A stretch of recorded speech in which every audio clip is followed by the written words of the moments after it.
The Bitcoin Group, the American original. For over the last 10 years, the sharpest Satoshis, the best Bitcoins, the hardest cryptocurrency talk.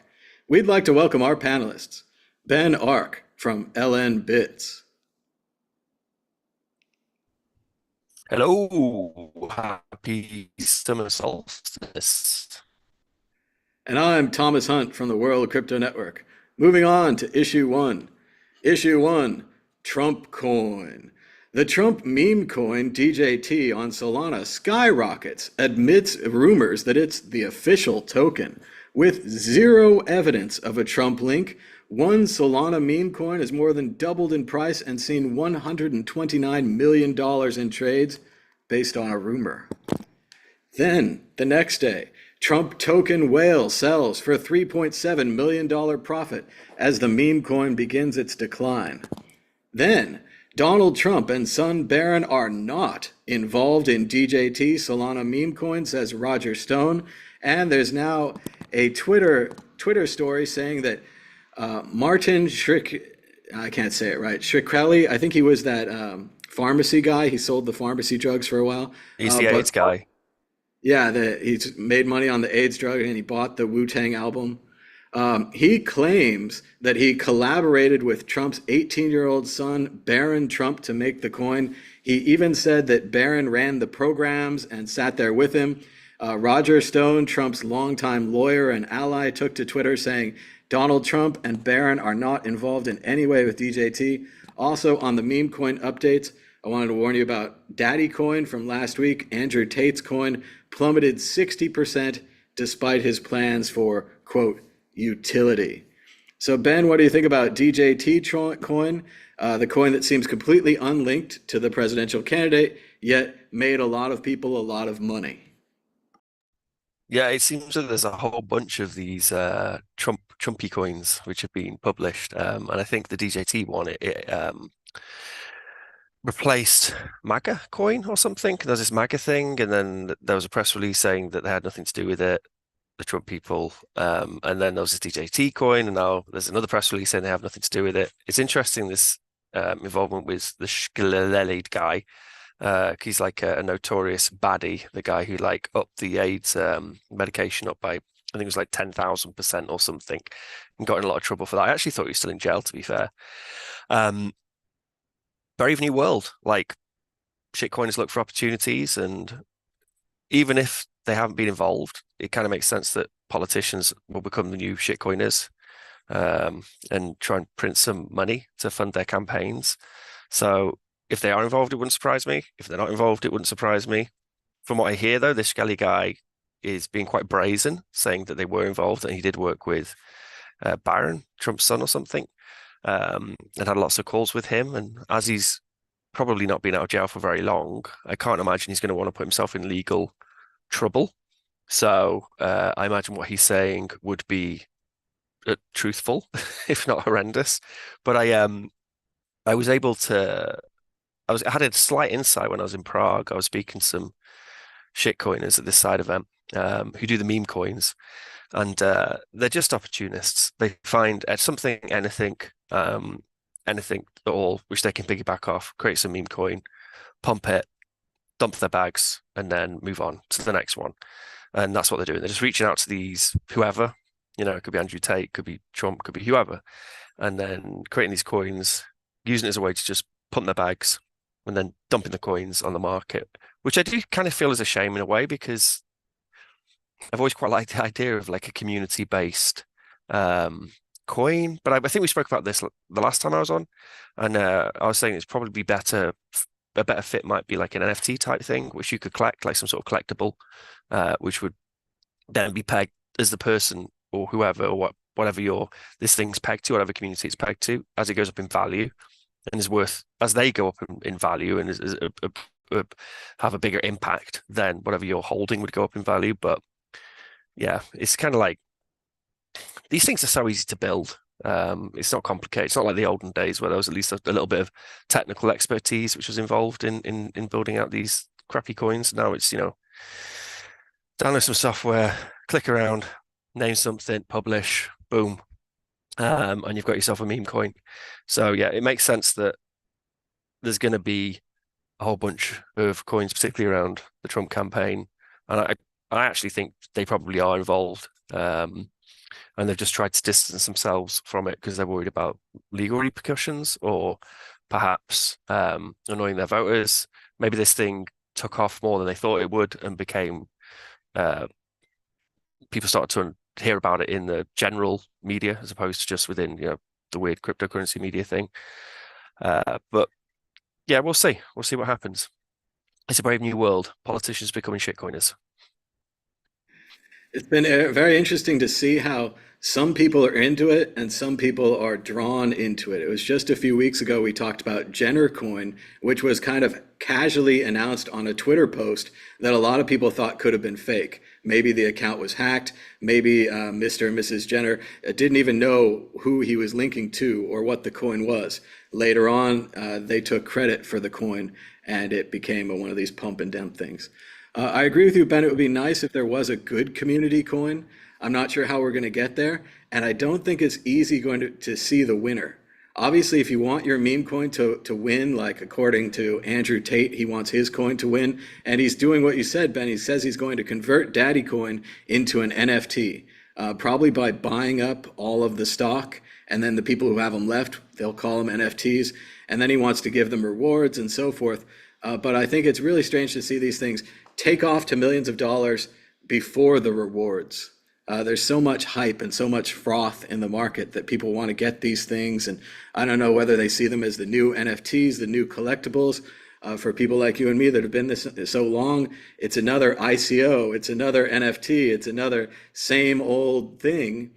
But obviously with much bigger stars, the former president, the Olympian, Iggy Azalea, this Tate guy. So it is very interesting to see how it goes. But like we've been saying from the beginning, and Andreas said, of course, everyone in the future, everyone will have their own altcoin. Little And I Timmy think coin in the playground. that's it. And Andreas, in his beauty and his kindness, he thought of it as a good thing. He's like, yeah, the kids will have their coins and they'll play with them. But when we look at what's actually happened, it's these famous people, and even these famous people that aren't involved or claim not to be involved, we don't know, that are making the meme coins. And they're not making them to make friends with Joey and Freddie and whatever. They're making them to make a lot of money and presumably rob their fans. So it's very interesting. I don't know if it's fans or early adopters or StubHub scalpers, whoever's into this thing, but it definitely seems like not something I would be investing in. And we've also seen I the guess, go up and down as expected. Go ahead, yeah. Ben.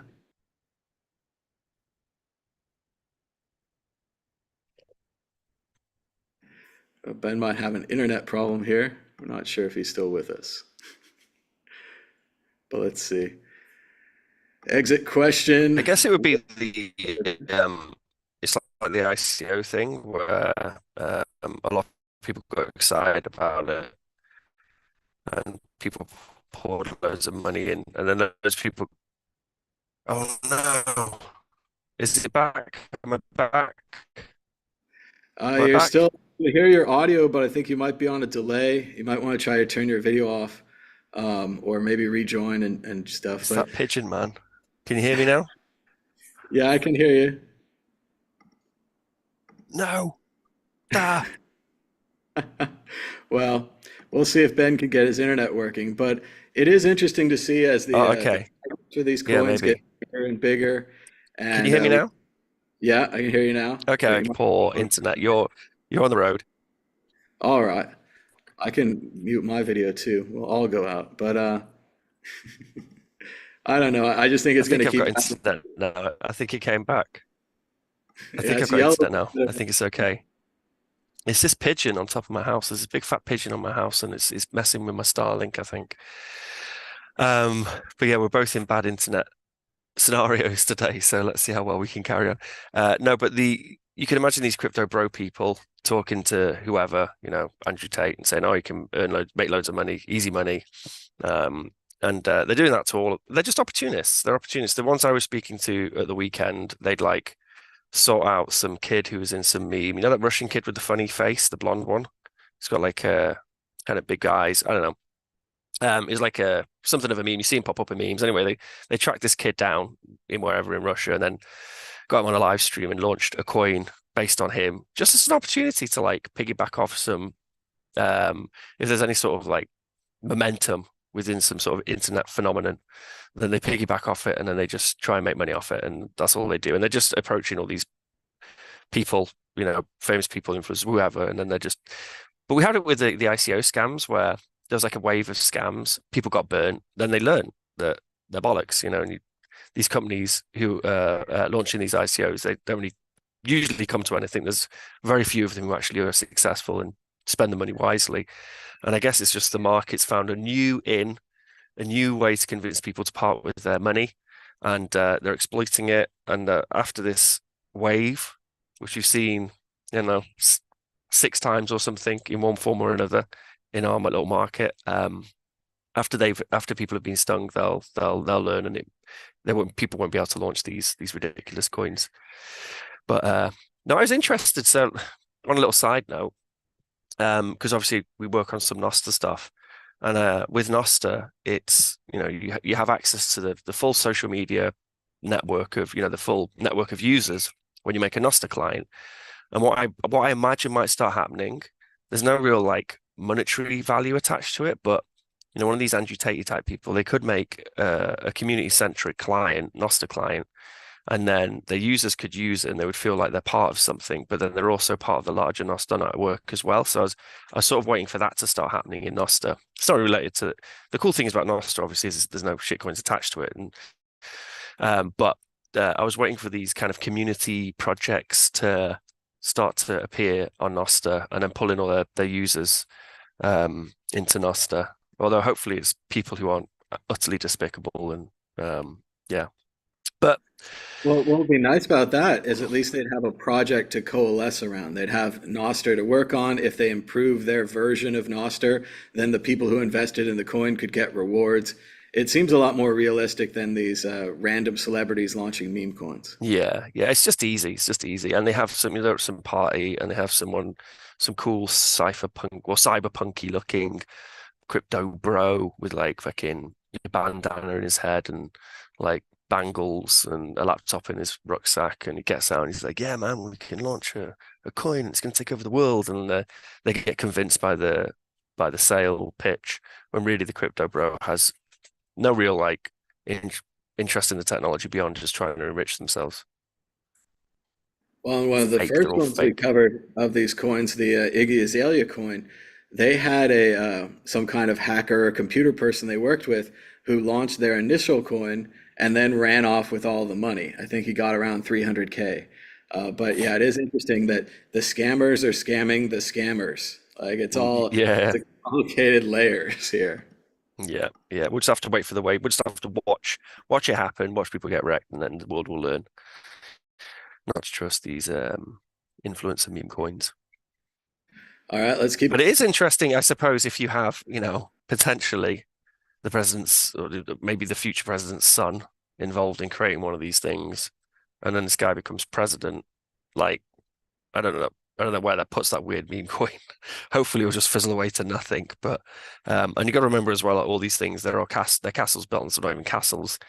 They're sheds built on sand. Like all these things are built on the Solana network, which is, as we know, utter bollocks.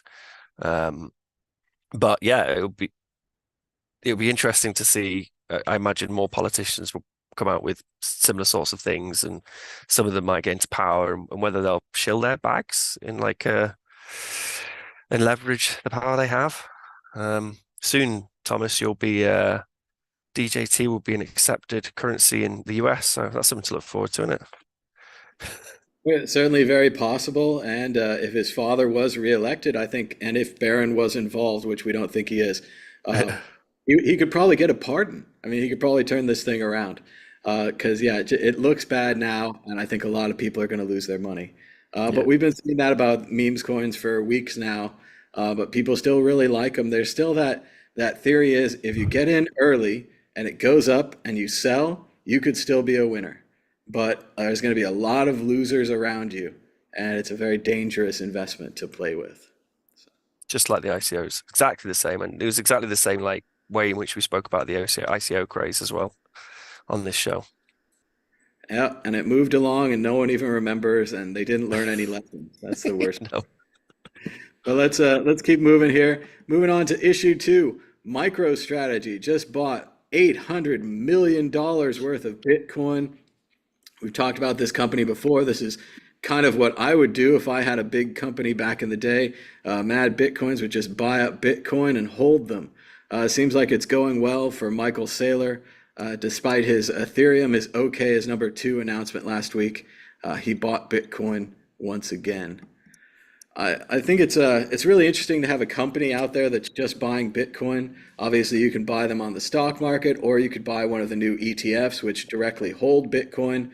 It's interesting to see the contrast between those two vehicles and how MicroStrategy is taking off in ways that the old Winklevi and Barry Silber, his ETFs never did. His little things never seem to have these kind of moves that MicroStrategy is making, buying more and more Bitcoin.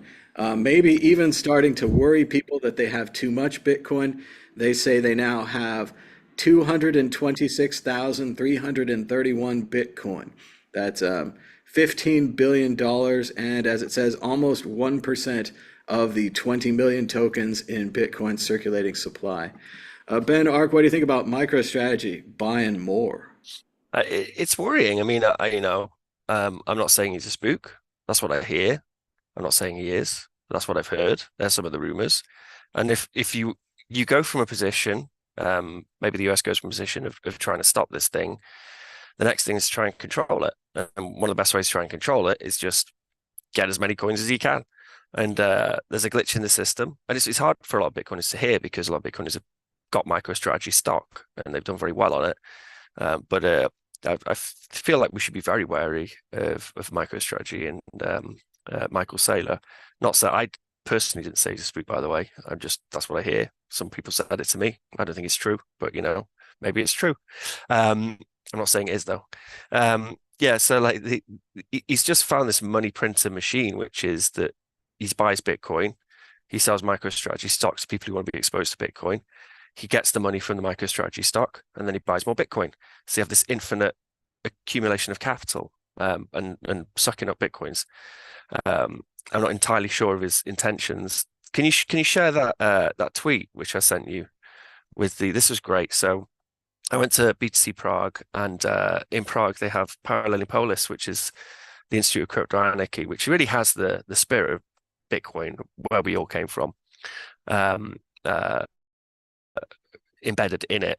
And they printed out, there's me down there at the bottom, and they printed out this huge banner, which is Papa Pig from Peppa Pig, and he's eating a Bitcoin. It's got Michael Saylor's face on it. And it says, "Tell us something about Bitcoin, Daddy Pig." And then they got the little guy with the microphone, and I thought it was hilarious. And I mean, it's quite controversial because obviously BTC Prague has got this guy as a speaker, but I quite liked how overt it was at saying, "Look, there are some of us within this community who feel your influence and some of the things you're saying aren't in Bitcoin's best interests." And I thought it was a great way of like protesting that. They also got these out and they printed them out as little stickers, and they stuck them on all the urinals in BTC Prague. So every time you went to the toilet, you saw it. So I hope that chips away his ego a little bit.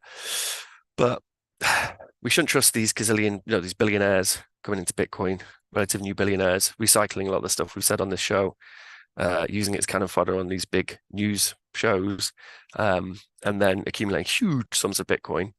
Yeah, it's certainly unnerving. And he'll flip, like he'll just flip if he sees there's more money. I don't know. I mean, like if the speculation is right and that it's a way in which they can just hoover up Bitcoin to have some influence over the network, then obviously it will continue. But if not, then he sees that ETH is like a more profitable avenue for him. He'll just flip to that and just start sucking up all the ETH as well.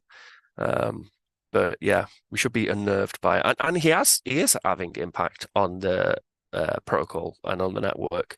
He sucked up all these coins. A lot of people have been enriched by having MicroStrategy stock. And now he's saying things like, we need to ossify Bitcoin. not realizing that Bitcoin is in fact a work in progress and it can never ossify, it needs to continually get better. And we need things like greater privacy on chain, and there's a whole bunch of hard problems to solve. And this idea it's the Roger Ver play. It's like, let's not change it. I have my opinion on how Bitcoin should be, and let's not change it. And in the context of potentially him, I'm not saying he is, but the rumors of his interests lying, of him being involved some way in state, like that becomes unnerving. That maybe that's a way in which they're going to try and have some sort of control over the Bitcoin network. I think it's very interesting that he's trying to buy all the Bitcoin, obviously, and so many others have had this idea, like Pirate at 40, who ran a Ponzi scheme back in the day where he was taking people's money, buying Bitcoin, taking people's money, buying Bitcoin. And I kind of understood the MicroStrategy thing when the Bitcoin ETFs didn't exist, when it was just the Barry Silbert one that had the extra fee. You had to pay a lot more, you got a lot less Bitcoin. I could see why people would say, hey, I'm going to buy MicroStrategy instead of the Bitcoin Coin Center ETF or what it was, the original one. But now that there's so many ETFs, I don't know why you wouldn't just invest in the ETF. Like Ben said, if you're a Bitcoin ETF, and I don't know the financial details, but I imagine you've written up papers saying that you're going to continue being a Bitcoin ETF. I don't think that the Bitcoin ETFs are just going to decide tomorrow, let's become Ethereum ETFs. But MicroStrategy very well could. MicroStrategy is its own company. When you're buying it, there's no promise that they're going to hold Bitcoin forever. There's no promise that, they're not going to diversify into altcoins or make their own coin or make a Bitcoin Cash or a Bitcoin SV or maybe a Sailor's vision. Maybe Michael Saylor has his own vision for Bitcoin. We don't know, right? And we have no insider information here, but yeah, it just smells kind of funny, and I'm not sure why people wouldn't just buy the ETFs at this day and age.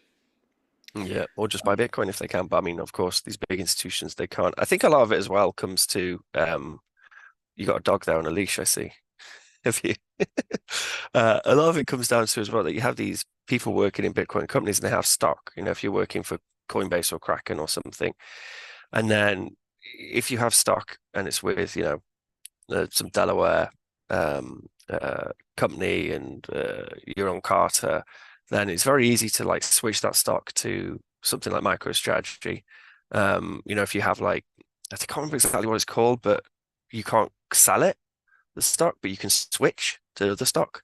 So I think a lot of people have done that within the Bitcoin space. So it really does create this kind of like power dynamic where some quite influential Bitcoiners have got a lot of MicroStrategy stock.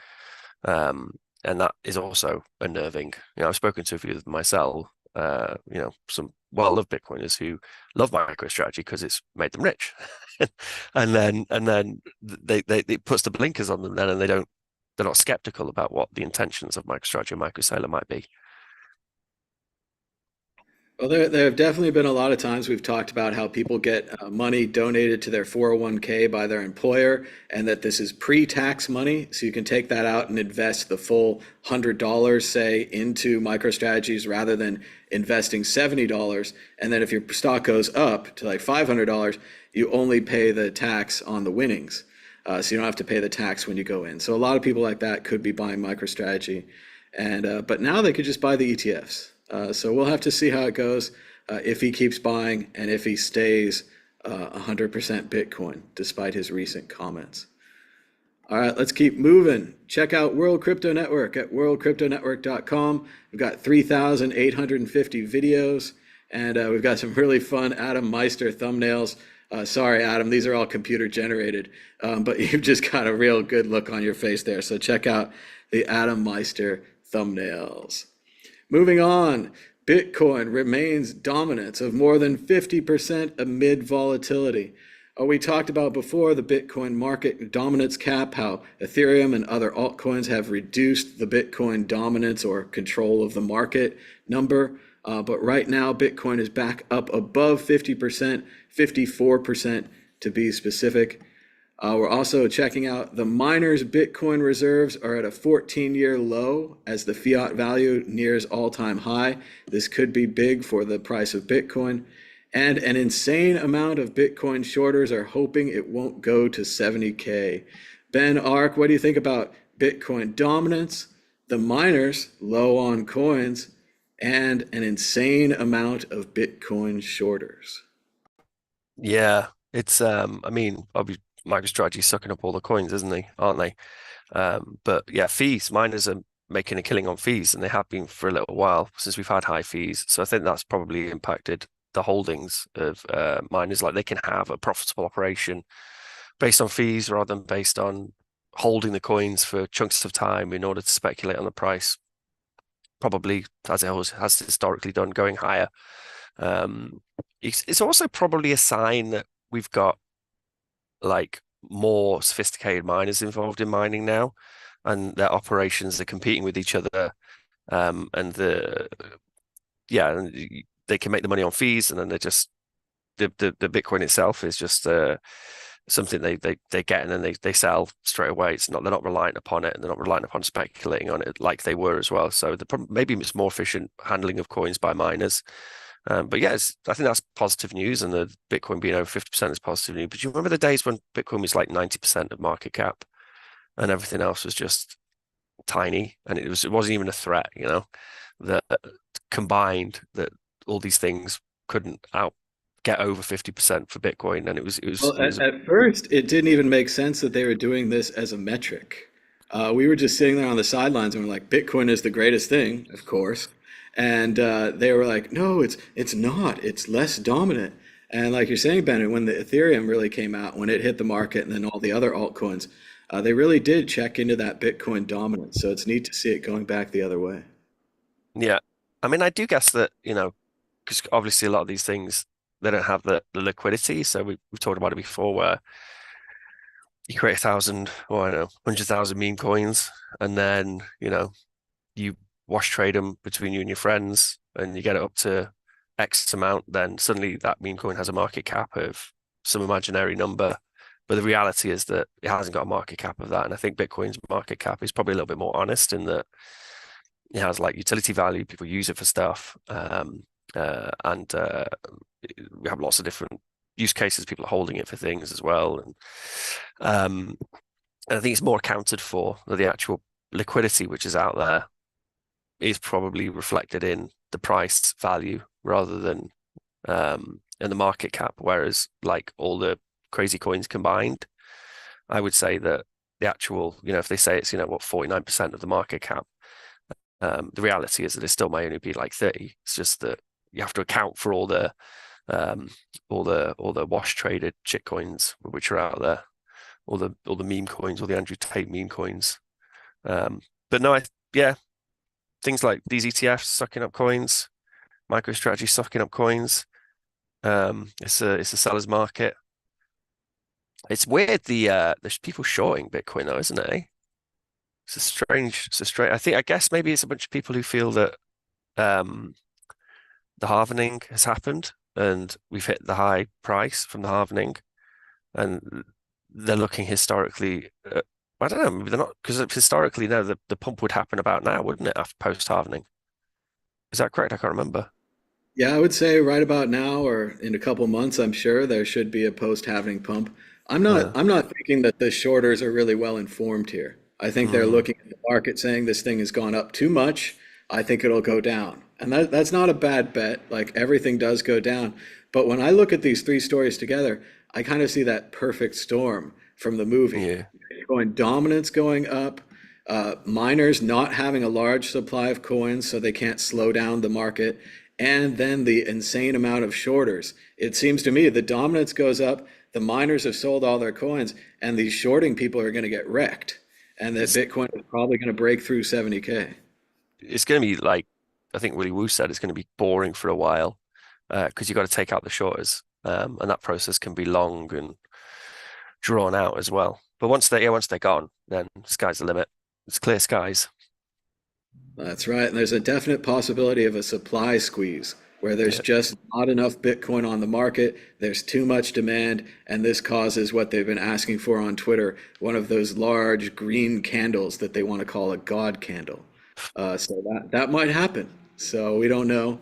The hockey stick. Unfortunately, the Magic 8 Ball downstairs in the car.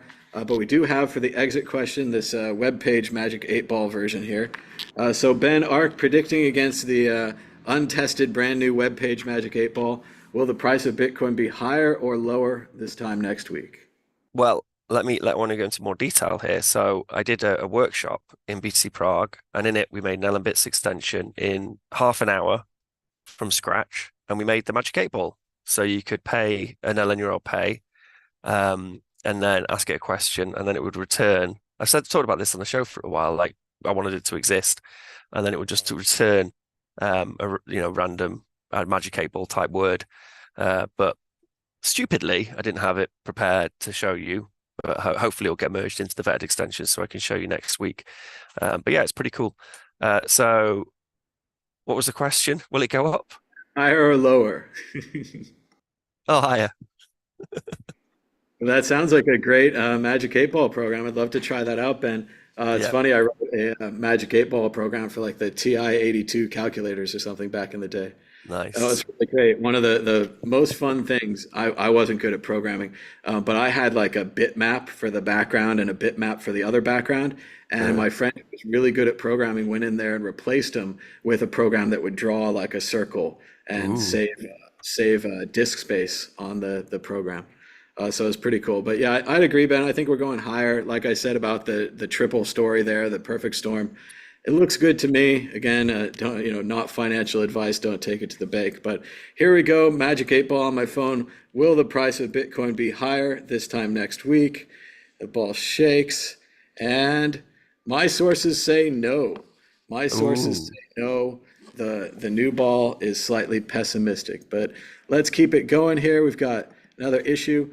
Big change in crypto's culture. This is from Joe Weisenthal at The Stalwart on Twitter. He says, in today's markets newsletter, I wrote about how crypto libertarianism went from building systems that were robust against outside interference to influencing politics in order to protect the right to gamble on meme coins. A pretty big slam against the libertarians there. I don't think it's all their fault. I think there's a lot of other people that are into meme coins and this get rich quick idea. Obviously, we've seen, as Ben said, the famous pharma bro, Martin Shkreli, enter the market, now claiming to be behind the DJT meme coin and claiming a link to Barron. So it is kind of a sad turn. I did like it better when we were going to get rid of the banks and replace the US dollar and destroy the petrodollar and all the early enthusiasm. But it's not that big of a surprise, and I wouldn't really blame the libertarians. If you have the chance to sell out, and I think these meme coin people think they do, they're probably going to sell out. They're probably going to go for it. Ben, what do you think about libertarians changing their minds on robust systems against outside interference to influencing politics to protect the right to gamble on meme Well, no, coins? I think that inevitably, as this thing gains more traction and general people get involved in it and power interests, that we get liquidated, that we get diluted down, like the core essence and the spirit of why we're building these tools in the first place will get diluted. And it's something I was kind of aware of the past couple of conferences I've gone to, where I felt that, I mean, you always have it when the price is high, you have a bunch of noobs don't really know what this thing is. But more and more, I feel like there's people, like Michael Saylor has his own little following of people who sit on every word he says. Yeah, we're being diluted. The sort of cypherpunk ideology or the crypto Well, and, anarchist and ideology. some of these people, Ben, are like really huge influencers. Like we have all our little crypto influencers and Michael Saylor and Coinbase, whatever you want to say. If you think about Taylor Swift or someone like that, if they got into the crypto market, if they started a meme coin, it would be huge. It would be Yeah, unbelievable. Like you say, people buy everything they tell her to buy. She sells them sweatshirts, she buys those, new album, different version of the album. You could very easily see a powerful celebrity like her or someone else in a similar level selling a lot of these meme coins and then maybe even pulling out early to get that profit. yeah, yeah. No, it's just something we're going to have to come to terms with, and I guess at least the people building in Bitcoin still have those. core ideology of trying to make like state superfluous big corporations and dissolve some of these power interests which have too much control over humanity. And it is a Trojan. Like ultimately, we have built this Trojan which they will let in and they think is their friend, but ultimately is there to destroy them. Even, you know, billionaire spooks who are sucking up all the bitcoins, they're letting in the Trojan horse. So it's just a matter of time until this thing does impact them. But we have become a lobbying force. We've gone from this little weird techie project, which everyone thought was a scam, to something now people appreciate as being quite powerful and being able to have impact on the world, and now to something they're trying to control, and then also something which people feel they need to like lobby. You know, like Trump's going to I think he'll probably go to the Bitcoin conference in Nashville. Is it in Nashville? I think he's going to attend there because he sees that there's, you know, a whole bunch of people who he could groom and hopefully vote for him. And we had it before. We'd have like people hop into our little world and then use it as a way of like, I don't know, just gathering a bunch of followers on Twitter by saying things which appeal to us, and a bunch of people would follow them. But now this is a lobbying force, and we need to make a concerted effort that dilution of ideology doesn't like have a negative impact on the protocol, and they shouldn't have, you know, we shouldn't really listen to what they're saying about things like ossifying Bitcoin or whatever else. But yeah, it's all very concerning and something we should definitely be on guard for. And I've said a couple of times now on panels and stuff that we need to be aware of the fight in which we're involved in. Like, this stuff is designed to attack these historical power bases which have been built up over 1,000 years, or a couple of thousand years. And of course, they're going to try and infiltrate, they're going to try and take control, and they're going to try and encourage that dilution of ideology. And we just need to, you know, fight the bastards, as they say. Well, and although I was a little mean to the libertarians there, I want to celebrate the early libertarians and the early cypherpunks who saw Bitcoin for what it was 10 years ago and more than that. When we started making these videos, it was a little joke coin, like Ben's saying. Everyone was critical of it. They said it was Silk Road money. They said you're a dirty internet user, you know, all that kind of thing. Now, the former president, many other people are speaking out in favor of Bitcoin and cryptocurrency. So it is great to have come this long way, to have the lobbyists grown up and actually have some money. And like you say, to have influential politicians believe that Bitcoiners are worth getting to know, even if they just want the money. It's a step forward. We're getting bigger. And I agree with Ben. We need to try to keep that ideological core, but we also don't need to be too upset because we're being successful. More people Yeah. now see Bitcoin is a good thing than before. And a lot of them are powerful, rich people and have friends and so forth. So that's just going to amplify our cause and make the Trojan horse that much bigger. I guess it's a bit like early participants just in the internet. They felt the internet was very special, dear to them. It was going to have a great impact on humanity. And then corps got involved, big interests got involved. The thing started to become popular, started to take off. And I imagine they had similar feelings when it was actually successful, you know, that it was like, they kind of, you know, were reminiscent for those times where it was a smaller community of people who all shared the same similar ideologies. Can you share screen? Because I got my magic 8 ball working. We could ask it a question. Or let me share screen. All right, you can share screen.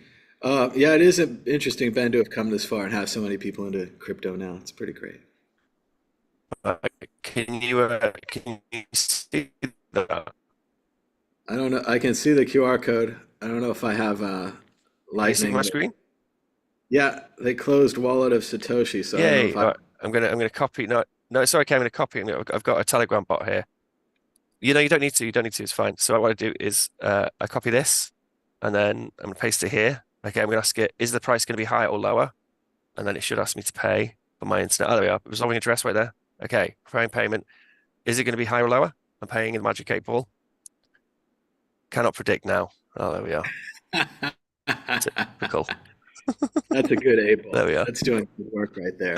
But yeah, it is interesting to have all these people coming to the conferences and looking to get the Bitcoiners money and support. But yeah, I think we just need to see it as a sign of success and just get more people. Just keep And moving. then also, this is the point as well, that the overriding, I've been thinking about this more and more, that the particularly with digital commons, because obviously this is important for the Nostr stuff too, and you do not have the tragedy of the commons. And I was thinking more and more that if the overriding incentive for all the participants and users is greater freedom and liberty, then that far outweighs the incentive of whatever powerful person positions himself in a place of influence in the network. So ultimately, I think normal people, just like normal people who use the internet, will come to realize that this is a thing which can empower them, can then make them more free, and then they will actively, or maybe not even actively, it's that almost like that invisible hand thing. There will be a drive, a push for this thing to be successful as a tool of freedom and liberation, and not of control and coercion. Well, and one of those things about being that early internet user is that you couldn't necessarily make money from it. Maybe you could get a job in internet, maybe you could get promotions, that kind of thing. But it wasn't like Bitcoin. There wasn't a coin. So what's different about this time as an early internet adopter and an early Bitcoin adopter is that this time there was a coin. And if you had a lot of money, or if you had a little money, or if you're into risk, or if you're not into risk, you could get that coin and you could still get that coin. And if Bitcoin is successful, if the internet is successful, you could profit off it this time. So I think that was a big difference. A lot of people saw that early on and got very excited about those possibilities. Let's keep going. We've got just a couple announcements here, and we'll discuss these and we'll head towards the end of the show. According to Laura Brookover at Laura Brooksy1 on Twitter, the SEC sent the Ethereum people a closing letter in the Ethereum 2.0 investigation today. Things have changed remarkably fast since they filed their lawsuit against the SEC in late April, culminating in today's development. After more than a year, the Ethereum investigation is finally over with no charges against anyone. And remember, we talked about this before, how they had accused Ethereum of perhaps being a security, perhaps planning things in advance and so forth. According to this, the SEC has completely closed the books on that. So Vitalik and the others can now breathe a huge sigh of relief. They did not create a security, at least according to the SEC. Yeah, We this also is want this is pretty huge because like a lot of us assumed that it was a security and there would be the legal implications of the SEC's oversight over to Ethereum. And then this court case has said, no, it's not a security, it's a commodity. And it changes the legal landscape when it comes to regulating Ethereum, which I'm kind of disappointed about because I was looking forward to the day. But I mean, it's kind of mean of me, but I was looking forward to the day where they turn around and said, yes, this thing's a security, and then all the legal implications which that involves. Um, but yeah, it's a huge positive bit of news for the Ethereum community. I agree with you, Ben. A lot of us back in the day were very much on the warpath that Ethereum was a security and that they would get busted and that the price would crash. That doesn't seem like it's going to happen now. It's very strange. It was created by a small group of people in Florida. They were all together in that room. Seems like a company to me. They all got heavy parts of the pre-mine. Seems like a company to me. Seems like it should have been a security, but the SEC has decided so, at least for the United States. Ethereum's not a security. The market can continue, and it looks like it's going to. Got one more short story here to bring up. Sadly, Kraken discloses it was exploited for nearly $3 million in a bug that has now been fixed. Apparently, the bug allowed users to send money to Kraken. Their account would then be credited with the balance before they sent the money, inflating their balance, allowing them to withdraw allegedly $3 million from Kraken. They've said that no user funds were at risk, and they have closed the hole. But it is sad to see Kraken, one of the last great unhacked, at least according to the public, exchanges, be hacked. Now it's pretty much Coinbase. And again, with Coinbase, we don't have any insider knowledge, but it seems more likely that they've probably been hacked and paid it off, and we don't know about it, rather than that they're unhackable. We know how difficult it can be to be unhackable. Ben, what do you think about the sad Kraken announcement? I think we can presume that like all Bitcoin exchanges have been hacked at some point, but Kraken have done an absolutely sterling job over the years, not being hacked significantly, and to the point where they have to announce a hack, which I think was the difference in this. And like you say, I mean, because of the weird volatility, volatile price of Bitcoin and all these shit coins as well, like it's fairly easy to, as long as you've got enough money to like pay people on what they're going to pull out in a day, it's fairly easy if you wait long enough to kind of make the loss up just by the value of the thing going up. But I know a bunch of the Kraken people and they're good people. And I think it's, they work hard, and I think it is still one of the best exchange in my mind. And I would say that, 3 million for an exchange, it sounds like a lot of money, but it's really not that much money. And the fact they announced it is, I think it helps, give me confidence in Kraken.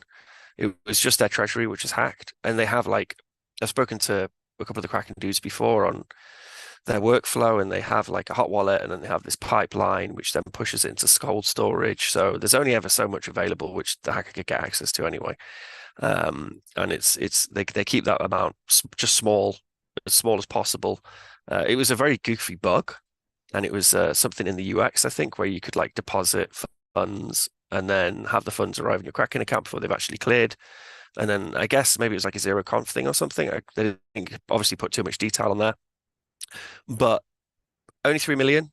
It's the story sounded kind of juicy in that the person who discovered the vulnerability apparently allegedly has they only stole $4, but they told their mates about it, apparently, allegedly, and then their mates then ripped off the 3 million. But if you go on Kraken, you got a KYC. So whoever's stolen the money, like, they can find them and ask for it back. And I think in the article, Kraken have said that they're not treating it like a vulnerability disclosure because of the loss of funds, and they're treating it as a criminal investigation. So if I was the grey hacker who found the vulnerability, stole $4, and told my mates about it, I would be kind of sketched out right now. I'd be pretty worried that they're going to come after me. But yeah, we'll see. They're a great exchange, and let's hope they continue to be great. We need good exchanges like Kraken, and then also one which has been in the scene for such a long time as well. I think isn't it the longest running exchange now, Kraken as well, and the least hacked. We have to call it now, not the one which hasn't been hacked, the least hacked of all the exchanges. Oh no, Coinbase. Yeah, but the Kraken is still the longest running exchange, Bitcoin exchange, from what I remember. I think it's that, or maybe a Bitstamp that was sold to Robinhood last week, something like that. But yeah, it is interesting. There was a similar bug on the Silk Road where if Yeah. you touched the web page when you're withdrawing, it would send you two withdrawals, something like that. And similar to this guy, it sounds like a kind of a non-technical user figured this out and then, promptly stole a bunch of money refreshing the page from Silk Road. And recently, that was the guy who had the money in his Cheetos tin under his house or whatever. And of course, he spent it and they found him, and he's given it all up now. But it is interesting to see a similar bug from a independently developed website and then the big professional juggernaut that's Kraken. So it's unfortunate that they got hacked. Obviously, I'm a big fan of Kraken. I went to school with Jesse. He's a great guy. He's not there This anymore, but yeah. is he not there anymore? I don't think he's CEO. I mean, I'm sure maybe he's Oh, on the board and probably owns a significant stake or whatever. I don't have the details. But yeah, I think they've actually transitioned in a right way to kind of a more professional CEO yeah. with a background and that kind of thing. The thing that people have said Coinbase needs to do for quite a while now. And one more thing on that, there was an interesting hack here in Las Vegas where hackers had penetrated the two major casino companies in town, MGM and Caesars. And I don't have the details, of course, but from what I've read, Caesars paid, MGM didn't. MGM had their systems wrecked. They had massive lines at registration. They had their slot machines go down. They might even been lost capital. I don't know. The hackers really went at them, whereas Caesars just paid. and we don't have that same story where it's hard to check in at Caesars and they're having all kinds of trouble. So we don't know anything about Coinbase, but if I was Coinbase, I would probably pay the hackers, try to fix the bug, and Yeah. If you have like any system with money in a bank, exchange, whatever, like if you get a hack, we've had it in LM Bits where we've had, a hack early on. And then when the person discloses it to you, you give them a big fat bounty, you say thank you very much, and then you get them on side, and then, anytime there's ever another exploit, they get in contact with you, and you've earned a friend, a good, technically wise friend, rather than earning an enemy. And like these hackers have, social groups, and if you act in the wrong way, which by reading that article, it seemed that Kraken, by treating it like a criminal investigation, they probably should just say, look, you can keep 500,000 or something, or 1 million, but give us the money back. And then try and get them on board as friends as opposed to enemies, because it doesn't take much to piss off the hacking community. And like you say, they'll be attacked left, right, and center. But it's, anything with value, particularly Bitcoin, because if you can, maybe not in the case of Kraken because you're KYC'd, but if you can attack the system and then get some of this stuff out of it and then wash it in something, I think they use Tornado Cash for this hack on Kraken, then it's pretty hard to trace. It's not like hacking a traditional bank. So yeah, I just got to look at the logs on like our demo servers, and they're terrifying. They're IP addresses from all over the world, and people trying to penetrate the system, which is ultimately why Bitcoin systems will win, because there is that honeypot there, and they're incredibly well hardened, especially compared to banks, which we also have to assume have been hacked left, right, and center. yeah, the same thing with a bank. It would make way more sense to pay off the hackers, have a quiet hack, than not pay them off, have a loud hack, especially given the MGM example. They really Yeah. did put them through the ringer. It was major news stories. It was pictures of the lines for check-in, pictures of the dead slot machines, how much money they could have lost, et cetera, et cetera. I imagine next time they'll just pay. But we're running out of time. We're going to go to the end of the show here. Ben, do you have a prediction or a story of the week? Go ahead. I want to share screen again because what I just did is I just set up a new 8-ball, and this 8-ball, if we pay it, it doesn't give us 8-ball answers. It gives us Satoshi quotes. So you could print this QR code out, stick it in your Bitcoin bar, and then people could pay it, a small amount, and then it will return a Satoshi quote. So hopefully the wallet I'm using will. There we go. And then we get a Satoshi quote here, which is Bitcoin is an implementation of Y-Dai's B-Money proposal on cypherpunks in 1998 and Nick Szabo's BitGold proposal. Satoshi quote. So all I did was I got ChatGPT just to make me a bunch of Satoshi quotes separated by line, and then I popped them into the extension there and generated a new one of those QR codes. You could print it out, stick it somewhere. But there's all sorts of things you could use this Magic 8-ball software for. So I hope that to be released. So the story of the week would be running that as a workshop in BTC Prague, and it was quite terrifying, the idea of making an extension live in a workshop, but it went well.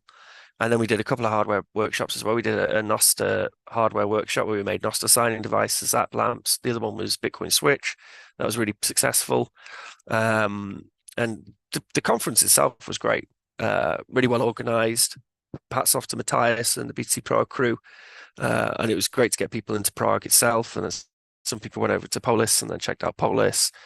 So I think it's definitely going to be on the circuit. That conference is one of the big conferences to get to if you can. And the tickets were reasonably priced as well. So a lot of people who went there had a lot of good fun. Got to hang with Adam Back, which is always a pleasure. Chat to him, and Marty Malmy as well, and some great Bitcoiners. So yeah, that was my story of the week really. I've also made, I should probably get it up as well today. Actually, I won't be long. Sorry.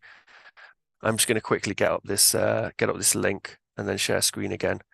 I made a tutorial on setting up the 8-ball LMBits extension, but I did manage to do it in half an hour because I did it from Polis after the conference and I was utterly wrecked. It took me about an hour to make the extension from scratch, well, an hour and 20 minutes.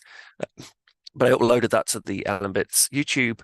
So something else we have, which is cool in Ellen Bits now, is actually if you make an extension, you can sell the extension to users. So you could knock up an extension in an afternoon. Everyone would have it available on their Ellen Bits install, and then they could pay you, 10,000, 20,000 Satoshis to install the extension, which we think is a really interesting incentive for people to build extensions. Yeah, that's it. Well, it sounds like some great work, Ben, and it's awesome you were able to build an extension live. I've seen a lot of great tweets celebrating your work and how you go around and help people at the workshops. And I just want to add to that and add to that celebration. You're doing great, Ben. Yeah, it's good fun, man. It's good fun. Yeah, I love it. And I want to give a shout out to the Bitcoin Majorca conference. It's coming up on July 11th through 14th in Palma, Majorca, Spain. Check it out at majorcablockchaindays.com. I think I'm going to be there. Ben, you might be there. A lot of the World Crypto Network people are going to be there, and it's a great conference. This is the Go ahead, Ben. this is like the, I don't know, it's like the people on the conference circuit doing these conferences. This is the conference the speakers conference or something. Like it's a very small group of people who go. It's a small conference, but it's brilliant. Like we love it every year. It's the most fun. Oh, we got, look at that. We got Mirtaki, and then we got the Electrum guy, and yeah, it's a great conference, man. Honestly, if you can get to that one, Really it's a good excuse to get small, to and it's Mallorca. in a really nice hotel with a Yeah, pool and a view of the water. And Majorca is kind of like the German Hawaii, if you haven't heard of it. It's a small island off of Spain, kind of near Ibiza. And yeah, it's a really nice time. Chris right here sets up the conference. He does a lot of great work. As you said, we're gonna have Thomas from Electron Wallet. He's a great guy. yeah, We're gonna have Vlad, of course, from Bitcoin Takeover Magazine. It'll be great to see Vlad again. Christian Rutzel, even Peter Todd, Mir Taki. Just a great crew. And Victoria is going to speak. That's awesome. Way to go, Victoria. And yeah, it's just a fun time. It's a really small conference. And if you sign up for the, I don't know, executive package or whatever, you get to go on a boat ride with us on the Sunday. So that's really a good time. We go out into the water. It's a nice big catamaran. They've got nets and stuff. You can swim in the, whatever it is, the Mediterranean Sea out there. And yeah, yeah. it's just a great time. So I hope to see everybody at Majorca Blockchain Days. And that sounds great about BTC Prague as well, Ben. I hope maybe next year I could go. It's a bit tough with the timing on these conferences when they're so spread out if you're traveling internationally, as I usually am. Mallorca's cool because you're just all hanging out, aren't you? You're just drinking a beer with Fiat Todd, and it's funny because with when you go the last time I went on that boat. I was like, I saw these fish in the water, and I was like, oh, hey. So I jumped in the sea and I was swimming around with all the fish, and they're eating the stuff, and I'm like, what are they eating this stuff? And then I came back up on the boat, and then I realized that Vlad was really seasick, and he was puking in the toilet, flushing the toilet into the sea, and then the fish were eating the puke, and then I was swimming in the Vlad puke and the fit with the fish. So yeah, you got to be careful. But no, it's an outstanding conference, and it's just you just get to hang out and chat to everybody. There's no kind of VIP area. I suppose the closer you get to is the boat, which you don't have to go on, but you still you still get to hang with everybody. So it's a very I don't know, inclusive conference. We all just get to hang and talk Bitcoin for a few days. Yeah, really looking forward to it. Yep, it's a great time, and I hope if you guys are in the area and you have the ability that you could join us there and also support the conference. It's really hard with a lot of these conferences to get enough people. The prices are a little tough sometimes if it's a smaller conference, but really, yeah, check out Majorca Blockchain Days at majorcablockchaindays.com. And thanks to everybody for joining us on this early day. I'm traveling, so I'm kind of in the car tomorrow, so I won't be able to do this. Thanks to Ben for joining us. And if you missed this show and you're watching it on Friday, that's fine too. It's all going to work out. You can watch it later, you can rewind, all that kind of thing. So shout out to everybody in the chat. If you want to give us a wave or a surf sign or something, that would be cool. Shout out to BTC Moon Guy, Starship, Schrodinger's Destiny, Glenn T, Gerbot, everybody in the chat. Thanks for joining us on this early day. And we're going to head towards the end of the show here. Ben's got a little puppy. Oh, still doing good? Oh, Yeah, she's still going. yeah. Ancient dog. My puppy's got the sleeping over here, and then the other one snuck off into the other room to sleep. But they're doing pretty good because I took them out right before the show. So you got to do the best with your dogs, and it can be tough. But thanks so much to everybody for joining us. Until next time, bye bye. Bye.